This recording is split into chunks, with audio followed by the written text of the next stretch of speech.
So not too long ago, I had the pleasure of introducing you all to the newest project on the channel, an abandoned Phaeton W12 that I bought off Facebook Marketplace for just £3,500. Since then, we've explored all of its unique features, done a deep dive into its troubled past, and more importantly, begun the restoration process. In the previous episode, we got to work on some very overdue maintenance, like changing out the 10-year-old engine oil and discovering air filters from 2006. We also dismantled the complete front end to refresh the auxiliary system, and crucially to get access to the problematic alternator that had been plaguing this car with charging issues. Thankfully, since then, the Phaeton's been all good and running well, but there's still plenty to do, and that's the plan for today, continuing straight on from where we left off, but with a larger focus on the underside and its various components. Now, before we get into all of that, I thought I'd just update you folks on some workshop stuff, as I have been MIA for a few months. I recently called in the guys at Garagestyle to install some more of their grey tiles in the main area, and that's because the existing floor paint had just been taking a battering recently, so I thought I'd just give the videos a bit of an optics upgrade. It just looks much more professional and in keeping with all of these various different projects that I want to work on going forward. And the great thing with this is if we ever move from this space, I can just pick them up and take them with me. So yeah, definitely recommend checking these guys out if you want something similar. They did a great job with the installation, getting it nice and flush around things like the 2-post lift, and as you know, details like this matter. Right, so we're going to begin today's Phaeton innings by fulfilling a promise I made in episode 1, and that's to get the underside completely dry ice blasted. The place in question for this undertaking was the conveniently named Ice Blasters, based out of Northampton. They're a pretty well-known company for this service in the UK and work on all sorts of fancy machinery. For those of you who aren't too familiar with what dry ice even is, it's essentially solid carbon dioxide, and it's been used in a variety of industries over the years, but more recently has gained a lot more popularity in the automotive space. The process itself isn't overly abrasive and involves firing these small pellets of solid CO2 at the surface via an air compressor, and unlike regular ice or media blasting, there's no secondary waste, as these CO2 pellets literally turn to gas on impact. So all you have to do is clean up the dirt that comes off the thing in question. In the past, I've spent countless hours with microfibers and spray chemicals, but the end results were never worth the amount of time that I had to put in. So I knew when it came to restoring this magnificent machine, dry ice was going to be the way to go, especially if we want this thing looking as close to factory fresh as possible. So yeah, sit back and enjoy the process.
Now, one of the biggest benefits of such a precise cleaning method like this was that it allowed me to look for any damage or imperfections that might have been hiding underneath all of that mud. This was especially important as VW opted not to fit the Phaeton with any side under trays. Instead, it has what I can only describe as the thickest factory underseal I've ever seen on a car. It became more visible as the dirt lifted. It's got a yellow textured finish. Contrast this to something like the Passat, where it's just smooth metal in the same color as the body, which you just had to hope some plastic under tray had saved from any rust or stone chips. Fun fact, the only reason I knew this yellow tint was factory spec was due to this strange old advert I found where Volkswagen decided to showcase their new luxury car upside down for whatever reason. But yeah, overall, things were looking good. The dry ice itself isn't abrasive enough to damage any of the coating, but nothing even as minor as a pinched fuel line or underbody scrape presented itself. So all in keeping with this Phaeton's clean car vertical report stating that it was indeed accident free. Look, I know in previous episodes we did find scuffs on the bodywork, but I think that's more from trying to maneuver this behemoth on tight UK roads rather than a full-on collision. With the real crash damage stuff, you normally find all sorts of havoc underneath in addition to what's obvious. And the great thing about car vertical is it gives you photographs of the vehicle if it ever passes through a salvage auction. Take this unfortunate case of a Panamera. It was marked down as non-structural damage by the insurance despite looking like an absolute state, but at least if it was repaired and you were interested in buying it, these photos in the report would help give you a bit more context on the crash and actually show that it's far worse than your average category N and looks more like the category S vehicles that we see. Not to mention the huge amount of other information on tap, such as whether or not the vehicle was ever stolen, timeline of any ownership changes or mileage rollbacks, or just if there's any outstanding financial commitments on it in addition to what you've seen.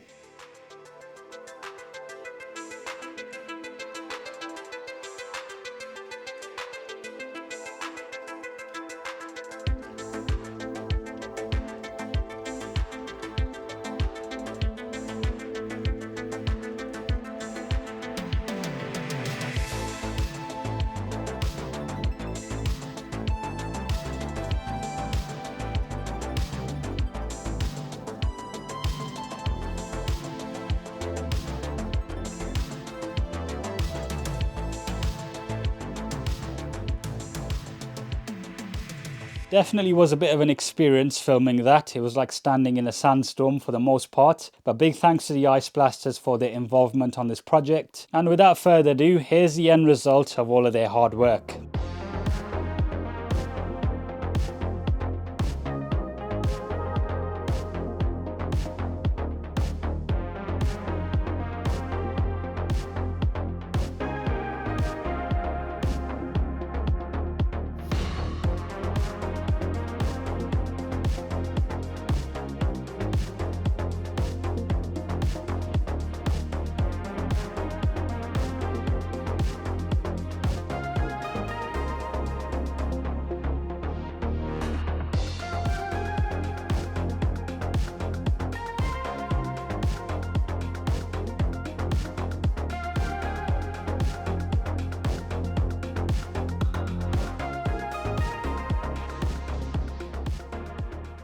Now, I've noticed in the last few videos, there seems to be a lot of talk about Touareg R50s in the comment section. I'm not so sure where that's come from. Very rare car, quite niche. And it is the last sort of part to the R trio that I need to finish off.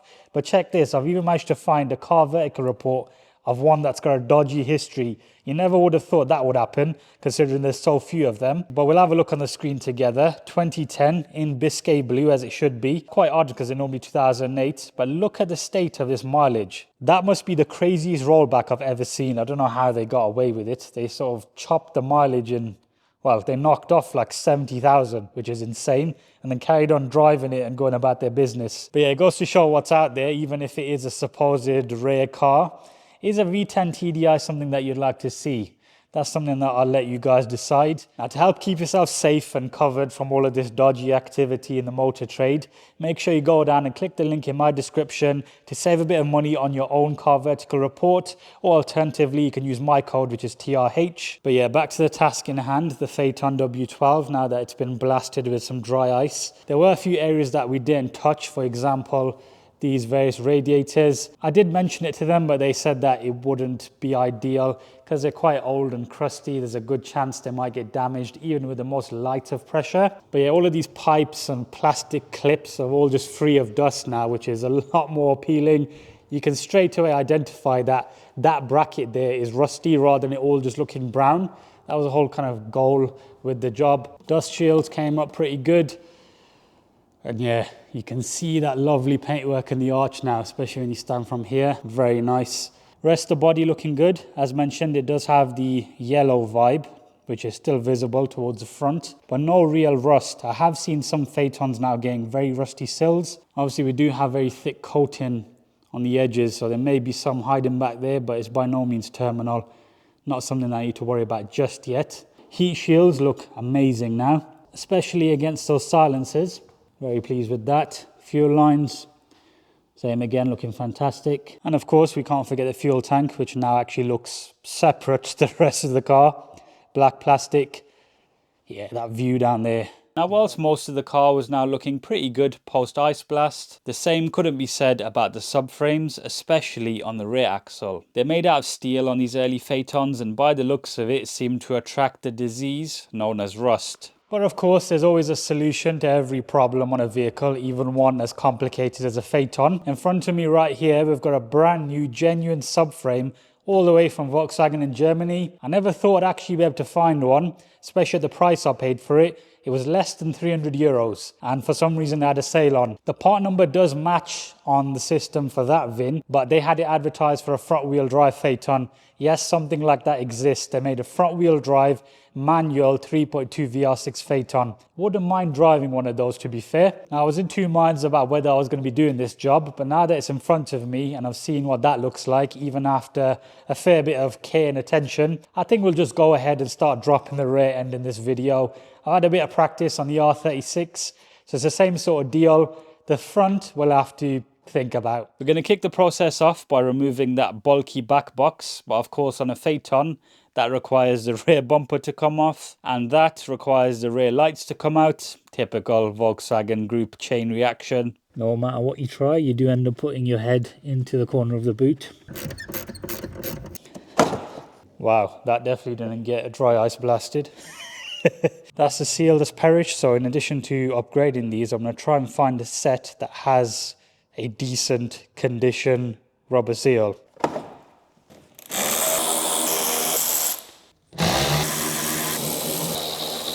Okay, I think that's it.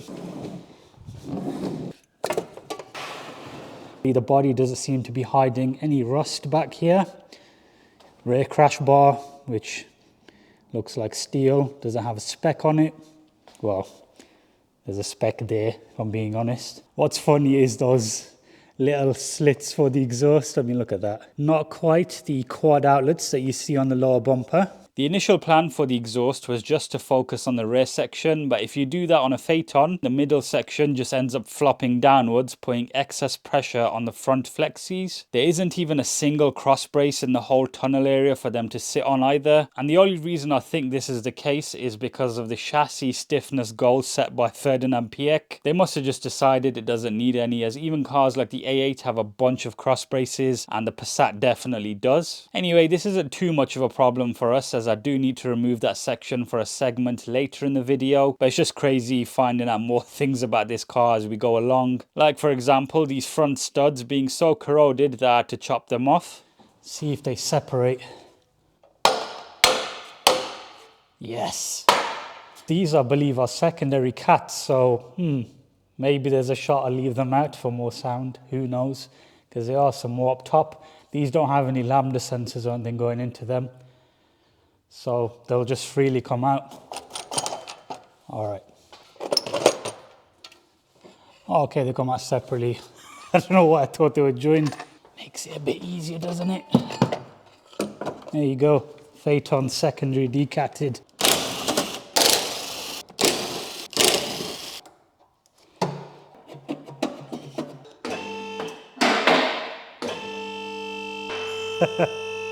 That looks hilarious. Works though. Look, I know what you're thinking. Of course, we're going to start it up now and see what it sounds like. All right, I'm going to put this mic down. You folks ready?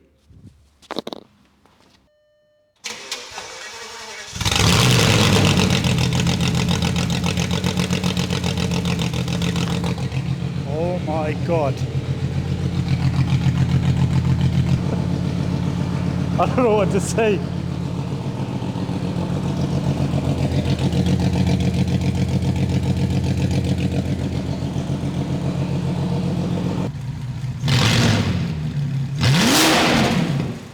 That is too loud. Oh my God, it sounds like a dinosaur is in here. Give it another go.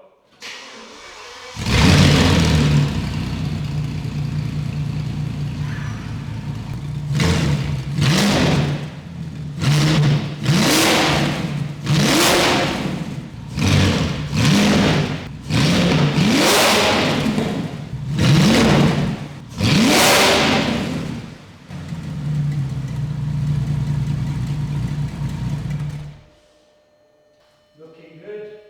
Okay, I'll be honest, I genuinely did not know what to think in that moment. So much so, I forgot to check that my camera was even focused. But that was easily one of the craziest sounds I've ever heard out of a car, let alone one with a Volkswagen badge on it. Anyway, fun over, it was back to some manual labour. I opted to go ahead and do an extra step by removing the rear calipers, and this was in order to access the rear dust shields, mainly because of the experience I had with the Passat where they got crushed when I dropped the subframe. I'm going to do something risky here, use this impact, but it's got really low battery. It's just a retaining screw that someone's almost rounded. Yep.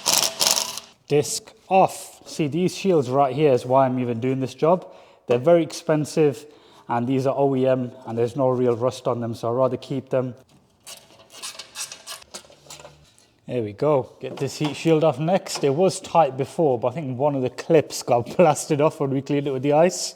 Should be easily resolved. Oh, that is the tightest T25 I've ever seen on a Volkswagen. Impressive. Oh, that's why. This heat shield is part of the fuel tank. That's why it has these different style of clips. Don't really need to remove that to get the prop out. I'll get this one out because I don't want to damage it. Far less rustier than the R36, even though it's much older, this car.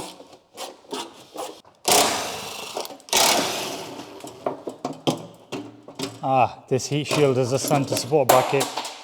More dirt. Seems to be hooked on top of the prop shaft. Not seen that before. Oh well, at least it allows you to access the prop shaft bolts a bit easier.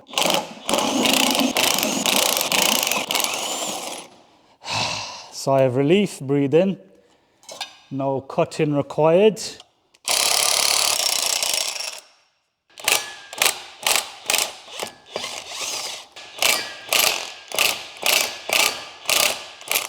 Yeah.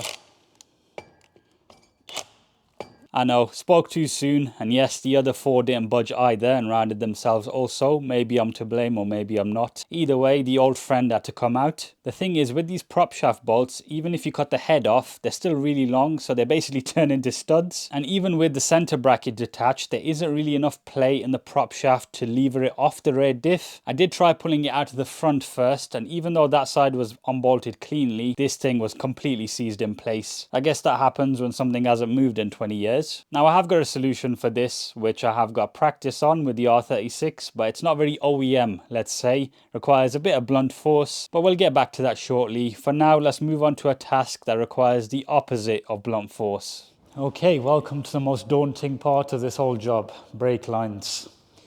Interesting arrangement on the Phaeton, how it splits into a flexi here before going down the car. I think this is a better solution than what was on the Passat, because if you messed up that joint on the Passat, you had to drop the tank. Whereas by adding this, I can attack those, and if the subframe side gets messed up, it is what it is. These will be left alone. I moved. If I have to use a whole can, but I save this brake line, I'm happy to do so. Go on, get in there.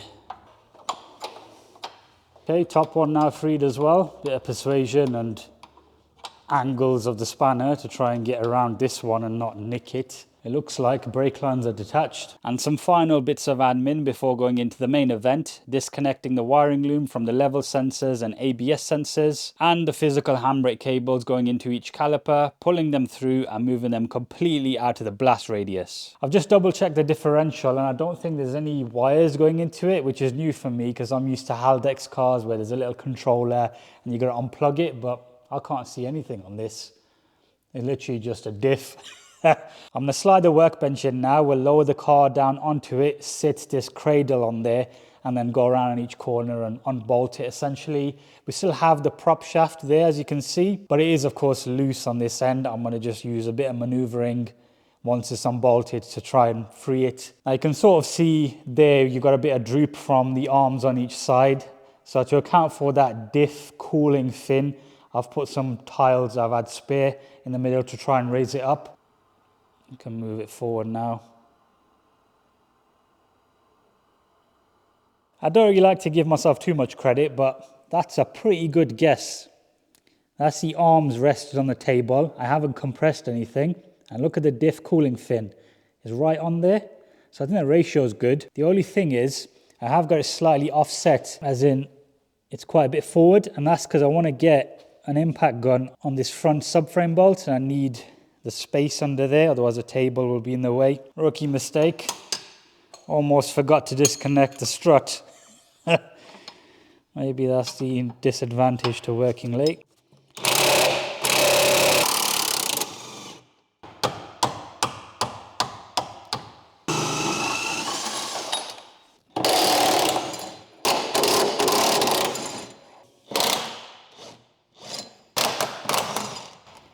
Yeah, that's out. Going up.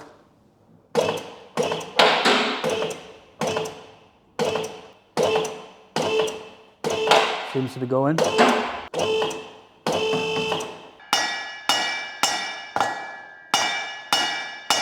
And there we are. Finally separated. Phaeton is free of its rusty subframe. And it doesn't seem to be falling over, which is great. Okay, so now that we're past that slightly traumatic experience, we can go ahead and compare the old subframe to the new one that I bought. One, just to see the sort of rust comparison and how that has rust and this one hopefully doesn't. And also to check whether or not it actually is the same, because as I mentioned, it was advertised for a front wheel drive Phaeton, but so far it looks exactly the same. The reason I say that is because it has this bracket here, which is the bracket that holds the diff on. So that front bush has somewhere to screw into. And around the back, we have this diff brace, which is held in with two large bolts there on either side. Yep, those provisions are there. It's definitely been in storage for many years because there's a few scuffs on it like that. This right here, it seems to have taken a bit of that shiny black paint off. You can see the bare metal.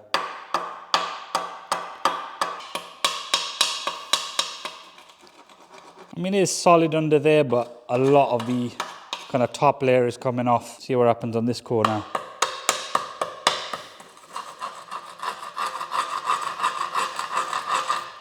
That's nice, isn't it? Got bits of Phaeton on my floor now. I just know this whole kind of pinch along the edge of the subframe will just continue to rust because there is corrosion all the way through. I don't know how you'd prevent that getting worse. Crusty is the word. Now, as for the car itself, now that we've got another piece out of the way, we're exposed with the back half of the fuel tank mostly. It continues up there because it is quite large. But from what I can see of initial sort of inspection here, is that there's no rust hidden back there. You've got this brace across here, but that looks like it just comes off with those two, looks like 13 millimeters. That has got surface corrosion, but I reckon I could probably buy that. I'll chuck you up on the screen how much it is if it is available. But have a look at all of this. Seems completely rust free, which is very nice. This bit here normally looks really thin on the Passat. Bit of a weak point in a way, but that's like a solid block of steel. Phaeton life, eh? You'd be able to see past the gaps of the fuel tank if it had rust seeping through, but looks like the abandonment situation and the relatively low mileage has helped this car. Now, I know you've probably heard me say the word subframe enough in this video, so we're going to move on to another part of the vehicle next. But before then, let's just quickly dismantle the old setup, see what's salvageable, and create a shopping list of the things that need replacing.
Okay, pretty intense teardown that, but we've got everything on the table now, so we can go through it one by one. We'll begin over here with the diff. As you've seen, we already cleaned the bottom side of it, but this is the top. But yeah, nothing really to note there. We will be doing an oil change. It uses a similar sort of fluid to the transfer box, which we'll be addressing later. In terms of drive shafts, they are quite rusty, both on the ends. The bit where it attaches onto the diff, might need to scrub that down.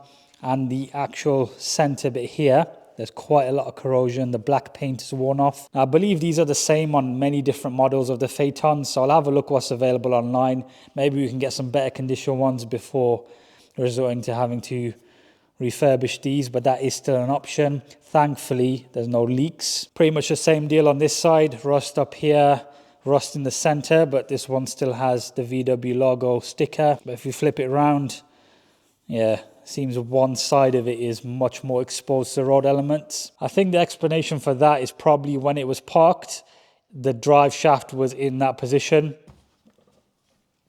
Because look, this is the same deal. One side's much worse than the other. Diff bushes look okay. Can't see any tears in there. This is like a separate bracket. That should be fine to use again. The front one also looks good. Down here, we've got the rear anti-roll bar. This does have a lot more corrosion than the front one from what I've seen. An Audi logo there, but the paint has started to flake in the center there. So that'll probably carry on. Now this anti-roll bar, which is the same on most of the higher output Phaetons, is 20 millimeters in diameter. But because the platform is shared with the Conti, there's actually upgrades for it. We can use one from a more fancier Bentley model. So that's probably the plan. Brake calipers are pretty much as you saw them. The bracket has gone very crusty. You can see the silver paint is rubbed off. Very rough on the feel. The caliper is still black, but we can easily paint that. Lines aren't too rusty, but these arms, for example, you can't really find aftermarket alternatives from what I can see, like a Lemforder or a TRW. When you put the part number in online, you literally can't find anything. So that's going to be a bit of a myth. Thankfully, the bushes actually look pretty good. I did put a pry bar into them to see if there's any movement, but there isn't. So if it comes to it, I might reuse them. But what I definitely won't be reusing is this arm right here. As you can see, that bush is completely obliterated. But thankfully, this is readily available. It's pretty similar way to this right here, which is one of the drop links. Obliterated bush. Again, I can get these. And that's pretty consistent on both sides. Obliterated. Also obliterated. The hubs are aluminium, but strangely enough, all the rust from the wheel bearing area has transferred onto them, so they started to go brown. If you look there, definitely aluminium. We'll look into what we can do there, pretty consistent. But yeah, no real damage here to be seen. So it's just a case of refreshing what we need to, ordering new bolts, painting the brake calipers, getting new discs, and building up the new subframe in the next video. Okay then folks, change of scenery. It's time to dive into some more well overdue service tasks, starting off with the fuel filter. It's external on the Phaeton W12 right besides the tank, so access is pretty good. And with everything now being so nice and clean, I haven't got to worry about dirt getting into any fuel line that we disconnect. The part number is another thing that's shared with the Bentley Continental GT, but thankfully this doesn't affect the price too much. I opted for a genuine Volkswagen replacement filter at a cost of £37, and because I was feeling fancy on that particular day, I even paid the dealership £7 for the OEM clamp. Now, before we begin, I just want you to just take a second to go ahead in the comment section and guess what the date on this fuel filter is going to be. Something like this is often overlooked. People do oil changes, air filters, or in the case of this thing, not even doing those. But I've got a strong feeling this thing is going to say 2003 on there.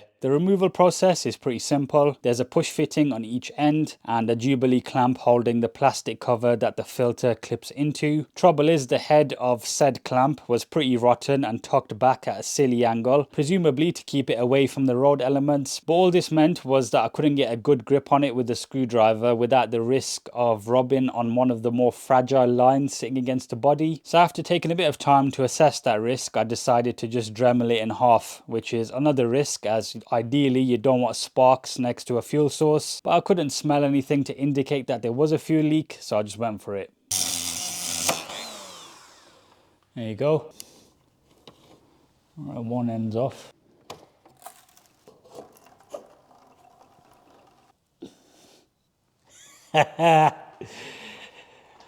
I knew it. It looks like even I lost because it's even worse. Well, it's not even worse. It makes sense because this is a first model year production vehicle. The date on the fuel filter is 26th of November 2002. So what is that? 23 years ago? This is more like archaeology rather than restoring a car. We're finding all sorts of antiques on this thing. Yeah, I love this project. This thing is incredibly stubborn. I don't know why. It's not coming out. I suppose it makes sense. This fuel filter probably hasn't moved since before some of you watching were born. Out. There's probably some 2002 fuel in that little mix there. We'll hang this up on the wall or something next to the air filters. Now, they are directional arrows, but we need to figure out the best way to get this in here. This new clamp seems quite small, so I'll have to just leave it open and maybe feed it through. I'll be honest, I couldn't see how you'd get that around. So I'm probably going to tighten it right there, folks. I know it doesn't look too good, but that's probably, well, it was a big hassle to get it in. That's what I'm trying to say. I don't fancy doing that again. I feel like I'm just going to damage this very fragile green line. I can see now why some people use zip ties. It's much easier to feed it through and cut it off. Maybe even looks cleaner than this currently.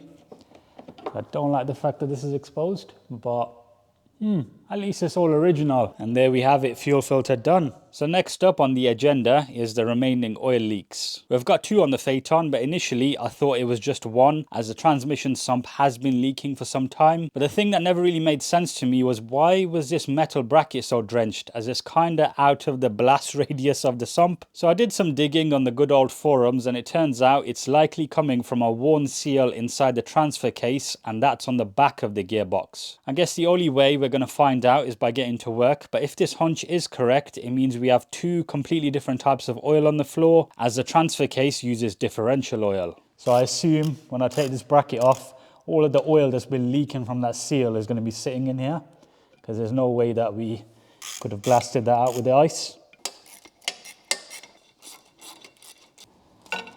Ugh. Yep, that is definitely a mix of road grime and oil. I'm guessing it's leaking back there and dripping down through this gap. Naturally, there is a small drain plug underneath, but again, remember, this is completely separate to the gearbox oil drain. 6mm Allen, yep, slotted in nicely. And actually get a proper tool on this one.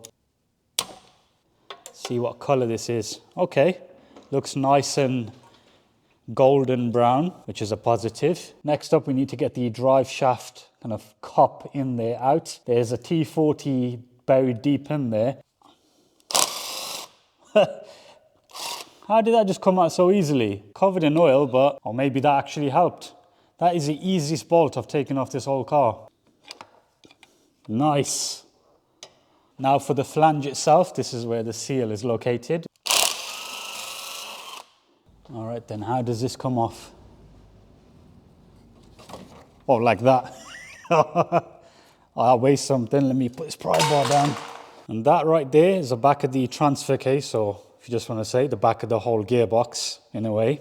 Can you imagine if you were just doing this job, you'd have to take the prop off and all the various bits you've seen, and not just the last bit that I've just showed you. And all we're changing out really is that central seal there, and then this one on the back for good measure. This is pretty much all of the new items that I bought that are related to that. Of course, we've got gaskets and various screws. But in terms of the flange, I think it's pretty clear cut where it's been leaking. I'll let you take a guess. Yep. That bit there has been just seeping through. Slightly deformed as well, as you can see. There's our new one. So we're going to tap that in. It is nice to see that we'll potentially have a solution. Of course, we won't know until we've filled it back up with oil and got everything refitted as it should be. Okay, nice and clean. The guide that I read said to put this sealing grease on the outer edge, which seems a bit strange because then that would stop it from sealing in my head. But let's just go with what they recommended. If it doesn't work, we'll have to do it again. So as the workshop manual suggested, I did exactly that, but I also half filled the gap inside the seal as per the secondary instructions. I've matched it to the exact position it was in before. Doesn't look bent or anything. Now this other seal that I showed you earlier goes around here. I was looking for the old one. The reason why it's not visible is because it's still on the vehicle. Pretty straightforward that. I'm going to put a bit of oil around this. Okay, let's offer it back up. Threading in. About time we break out the torque wrench. Well, happy you can actually turn it. Now this rubber meeting surface here is starting to go a bit tatty. The thing is, on the diagrams, I can't find this seal. Maybe it all just comes as one big piece that's discontinued and there's not any used items anywhere as far as I can see. So we're just going to hope that that's okay. I mean, it's nothing to do with the oil situation, that's back there. But the rotating bit for the prop shaft goes onto it. You can go back in. Time for some oil. The fill plug is located on the upper right hand side and it should take just under a litre. I opted to go with a Febby Bilstein branded oil this time simply because of the fact that the VW one is £40 a litre. And I don't know about you, but for me it was worth shopping around to see what else is out there. So I did just that and cross-referenced the part numbers and oil specifications and found that this Febby 32590 was indeed a matching equivalent to OE, but instead of paying £40 for just 1 litre, I got 4 litres delivered. At least now, if we have any leaks again, it's not like setting money on fire. I can literally see the gearbox sump leaking in real time whilst I'm pumping this in. Yep, I can see a drip. Now, of course, once we've driven this, I believe you're meant to recheck it, but this ain't coming off the ramp anytime soon. Let's get this nice and tight.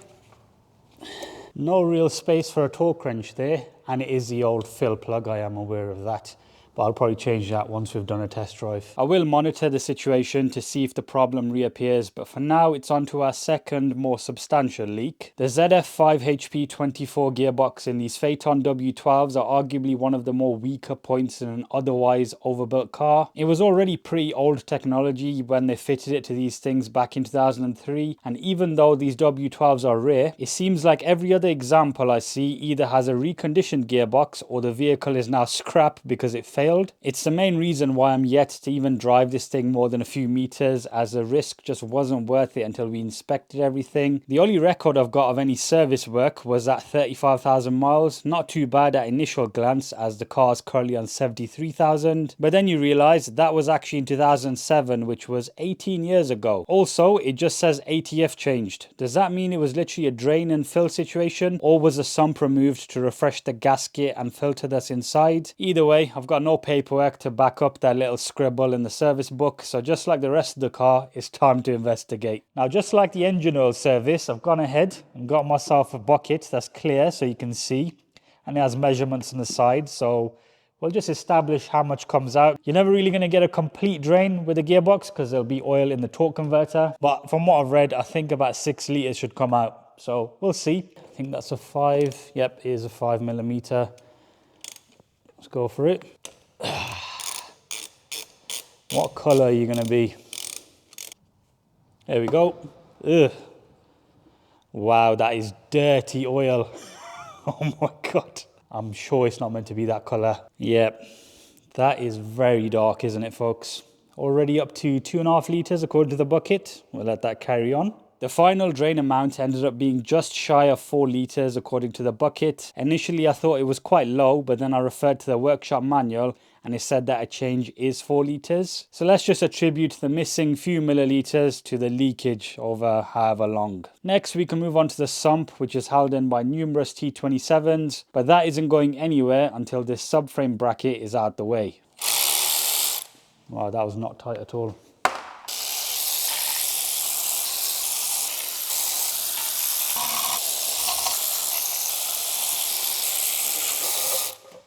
Yeah, I think we're there. Oh dear. Well, that caught me off guard. Somehow I managed to avoid getting splattered. Went absolutely everywhere. I knew there'd be some oil in there, but that is a lot. I thought I'd see how much oil this actually was, and it turned out it was exactly a litre, bringing the total drain to just shy of 5 litres. I think I can already spot the reason for our leak. Look at the state of this gasket. isn't really a gasket anymore, consistent with the area that it was leaking and the bolts were slightly loose. Now this is the filter which we're going to be replacing. We'll get it off now. Hopefully it has a date on it.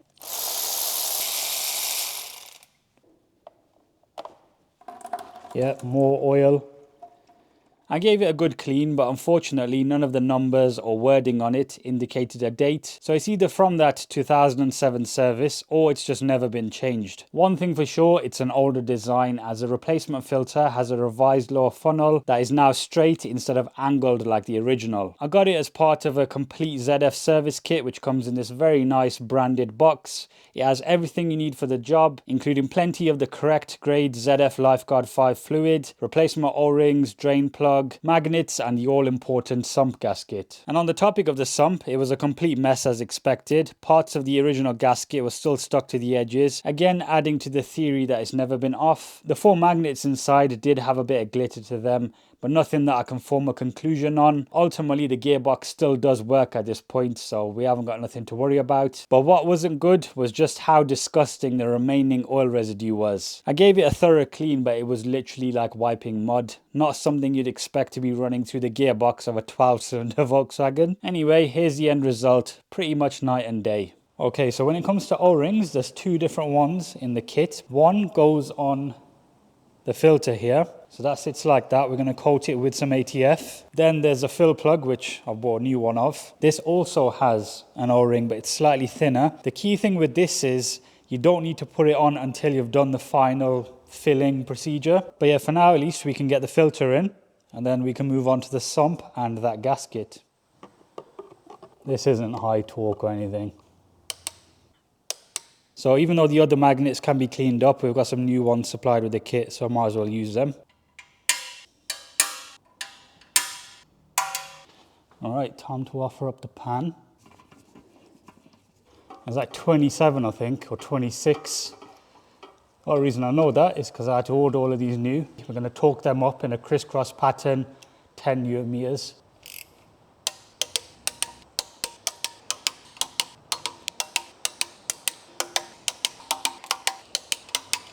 Perimeter torqued, already put in the new drain plug, so let's torque that as well.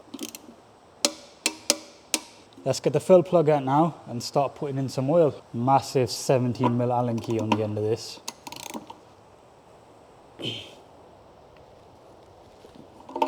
So we'll have to get the big boy out. Don't know why it's so tight. Sketchy. Lovely. When in doubt, just get the fire out. There's the O-ring that I was mentioning. I think we'll go with this one. Tube is never really a risk. Nice, open the spout. So the goal is to keep pumping it in until it starts dripping out the fill hole, because obviously it's higher than the drain plug. But with transmissions, you have to normally do another procedure afterwards, or repeat it essentially. What a mess. So no O-ring on at the moment. Okay, so that initial fill took exactly 4 litres because there's still 2 in the dispenser. Of course, it will take more than that, but that's as you go through the process. And for that, the car needs to be running. It gets up to a certain temperature on the gearbox. You need to put it into PRNDS, then open up the fill plug again, pump some more in until it drips out. It's a bit of a faff, but that's the usual case for the transmission service. The thing is, because we've got this car pretty much completely disassembled, I'm not going to take the risk with turning it on and trying all of that, because it might just sense an error down the rear end where there isn't anything, and then it never runs right again. So for now, we're going to leave the transmission as it is, and we're going to move on to something a bit less gearboxy, let's say. Of course, I will show you guys that full procedure once the car is back together, but for now, I'm glad that we've cleaned all of this up, and I can monitor whether or not even the 4 litres in there seeps out to the sides, because I've definitely had enough of it dripping on the floor. It legit feels like years since I've seen the top of this car. Finally got myself one of these under bonnet lights. Hopefully it works.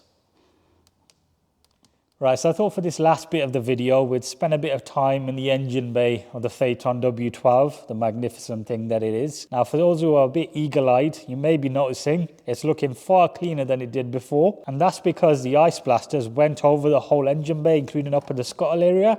As you may remember, it was all completely covered with spider webs and just mud generally, and of course bits of wildlife. The thing is, I didn't show you folks the full extent of the damage caused by whatever was living in the valley of a W12. It also did that.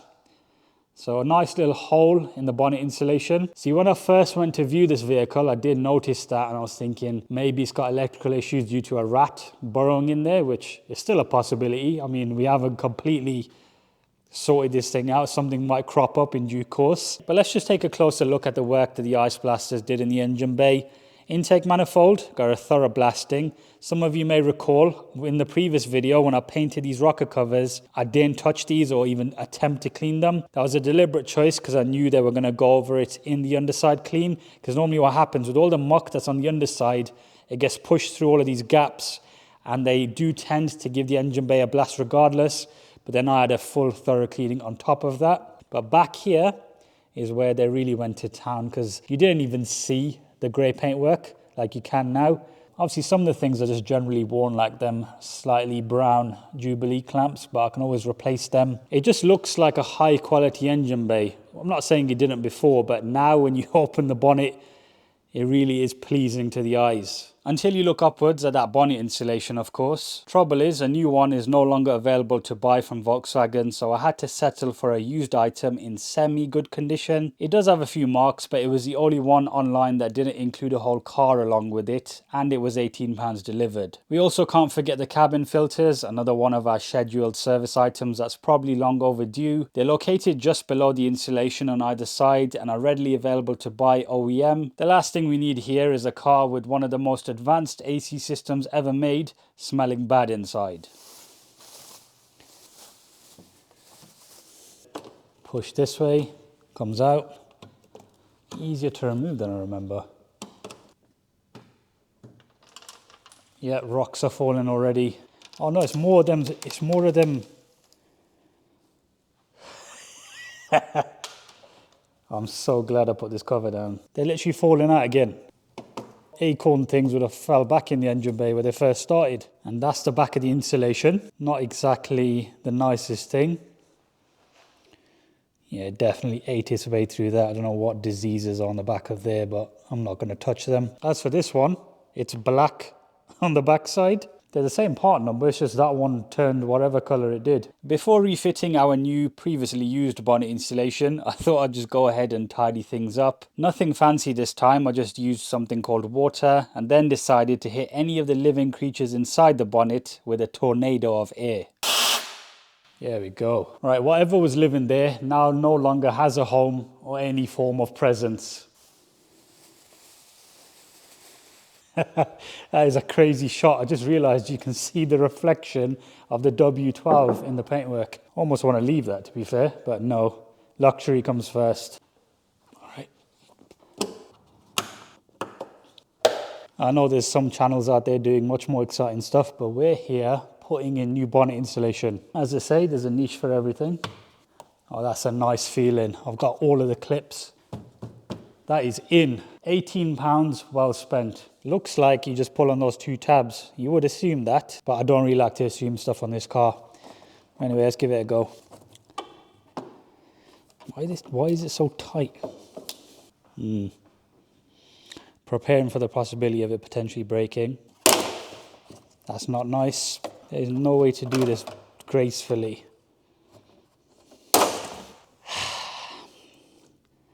That wasn't my plan. This plastic feels like it's going to break. Oh, there you go.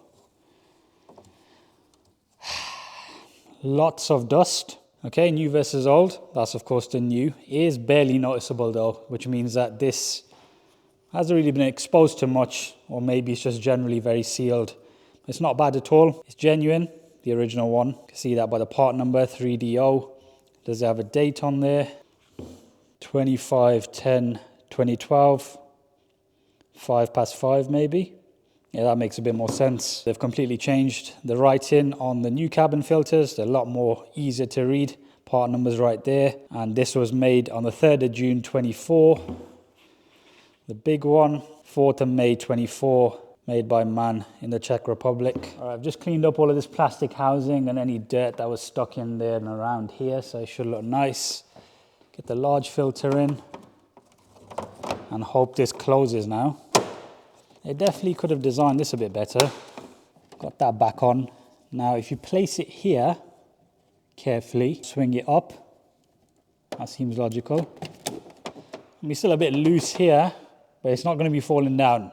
Okay, so that was a nice little mini engine bay resto segment of the video, you could say. It's one of those things, when you're looking at it from here, you kind of think that it always looked like that, but if you go back and check some of the earlier clips, this thing was an absolute state. The engine bay was just as bad as the underside, and of course that has come a long way in this video. I can't wait to start doing some of the interior tidy up bits. I've picked up some very rare stuff that I'm going to share soon. We've got boxes from VW that I'm yet to show you what's inside. And we've got some very fancy rubber from the guys at Michelin. And for those of you who have been wondering what that is in the background of this whole video, that is a genuine Volkswagen dealership sign from the early 2000s before they did the rebrand to that whole flat dark blue design. Took me a while to find one with the outer ring intact, but that's the beauty of Facebook Marketplace. I haven't figured out where I'm gonna hang it or the lighting situation. But yeah, it's just one of those nerdy VW things that I find myself consumed by. And on that note, I think that's where we're going to end today's episode. It's been quite a varied one. Now, if you did enjoy it, make sure you drop a thumbs up on the video. It helps a lot. And also subscribe if you are new to the channel. For those regular viewers, I do apologize about the massive gap since episode 1 that won't be happening in the next sort of drop. There's just a lot of stuff happening in the background in addition to parts delays that I will be sharing with you into the new year. There's going to be some big changes on the channel that will help a lot with those delays, let's say. But yeah, I'll stop talking now and I'll see you in the next video, which will likely be, yeah, I think it'll be a project reveal because we're going to have to order a bunch of parts for the rear end on this thing and I don't know where they're going to turn up. But yeah, I'll see you soon.